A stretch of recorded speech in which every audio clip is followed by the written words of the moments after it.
O século XX entrou para a história como um período de guerra entre grandes ideologias. As principais ideias do período são produtos da Revolução Francesa, gestadas dentro do lema liberdade, igualdade e fraternidade.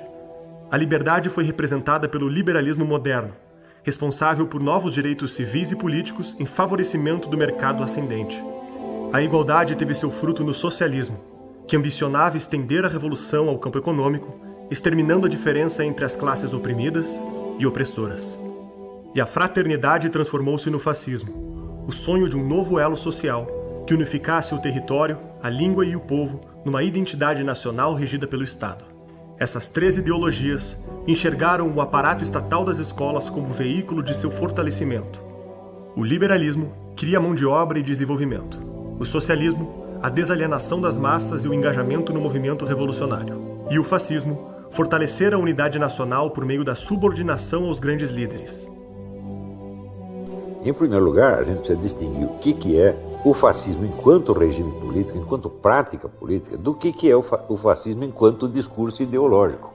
Se você pegar assim, o discurso ideológico fascista, o grande livro sobre o discurso ideológico fascista é o do historiador israelense Zeev Sternhell. Ele escreveu um livro sobre o fascismo francês, o livro chama-se Nem Direita Nem Esquerda, o fascismo francês. Então, só para você ver como a coisa é meio complicada, né? Então, ele estuda o fascismo não como regime, mas apenas como discurso ideológico. Então, enquanto discurso ideológico, o fascismo aparece numa corrente que nós podemos dizer que é anti-iluminista, uma corrente um pouco romantista, anti-iluminista. Remonta, então, ao começo do século XIX, prezando, então, as identidades nacionais, as tradições nacionais, as línguas nacionais, etc. Começou assim o negócio. Mas o que isso tem a ver com o regime fascista? Absolutamente nada. Porque o regime fascista, ele não surge desta fonte ideológica. Ele surge, como eu já disse, de uma cisão dentro do movimento revolucionário, né? Onde vários teóricos fascistas, que depois ficaram famosos como teóricos fascistas, como Enrico Corradini, levantaram o problema de se a classe social proletária podia ser o agente da Revolução Mundial. E chegaram à conclusão de que ela não podia. Por quê? Porque não existe proletário mundial, só existe proletário nacional. Quer dizer, a condição proletária é definida pela condição econômica nacional. E se o sujeito proletário sai de um país, ele não vai ser necessariamente um proletário no vizinho, ele vai ser um lumpenproletário, vai chegar lá como mendigo. Para ele conseguir se encaixar no proletariado de uma outra nação é um osso, né?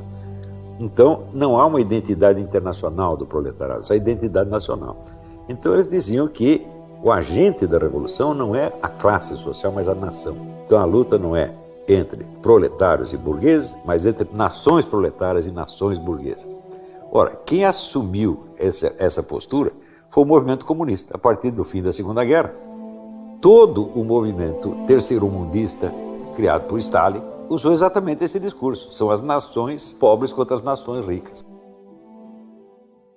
Mas toda a ideia do fascismo, do nacionalsocialismo, das falanges, de todos esses movimentos fascistas, era a ideia da classe trabalhadora se unir nacionalmente, criar um Estado extremamente eficiente, nacionalizar propriedades, nacionalizar indústrias, nacionalizar um plano de educação, a educação como libertadora, porque é ela que vai fazer a classe trabalhadora se libertar daquela alienação marxista, da ideologia da propriedade. Não, agora com educação, ao invés de você querer simplesmente consumir, você vai ter a ideia revolucionária de fato, você vai começar a ter uma organização de trabalhadores, uma organização política através da educação contra a economia. Então, isto é uma política fascista. Isto determinou não só toda a estratégia do fascismo, mas determinou a estratégia do comunismo também. O fascismo, embora se colocando como antagonista em relação ao iluminismo, na prática política ele seguiu a mesma estratégia do iluminismo, que é, vamos dizer, a de concentrar poder na administração estatal. Isso o iluminismo é a vitória da razão, da ciência, etc., contra a irracionalidade. Então, nós temos que racionalizar a sociedade. A sociedade sociedade racionalizada tem que ser uma sociedade administrada. Administrada por quê? Porque está no poder, portanto, pelo Estado. Então, a política estatizante foi a mesma no fascismo e no comunismo. Tá certo? E estatizante e racionalizante. E aí tu vê todos esses pensadores de esquerda começam a te ofender daquilo que eles são. Quando Pedro fala de Paulo, eu sei mais sobre Pedro do que Paulo. Apontam nos outros os erros que eu tenho em mim. E aí começa a entrar essa questão do fascismo em toda a linguagem. No Brasil, todos os nomes de correntes ideológicas são usados assim como eufemismos para encobrir meras antipatias ou meros desejos ou meras disputas de grupinhos. Os rótulos ideológicos também são usados apenas como armas de propaganda. Você rotula o sujeito de uma coisa que lhe parece feia, não é isso? Mas que evidentemente não define o cara. Com relação à palavra fascismo, o negócio pior ainda. Naquele momento, George Bernard Shaw, o grande socialista fabiano, ele elogia Benito Mussolini e ele é cobrado pelos próprios socialistas ingleses e ele fala, não, esse cara ele está industrializando a Itália. Os grandes socialistas da época, até Lenin, enxergam em Mussolini o grande nome do socialismo. Eles consideram, inclusive, que o fascismo é uma nova fase do socialismo. Que coisa incrível, né?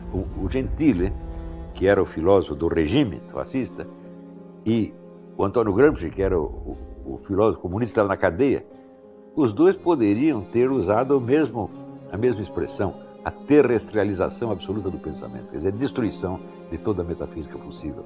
Não é isso? E, em lugar da metafísica, você tem o quê? A racionalidade do Estado, seja o Estado socialista ou o Estado fascista, que no fundo são a mesma coisa. Não é coincidência que a esquerda brasileira, o modelo, o ídolo dela seja Getúlio Vargas. Né? O Lula vive dizendo que o modelo dele foi o Getúlio Vargas. Então o que é? Um fascista, evidentemente.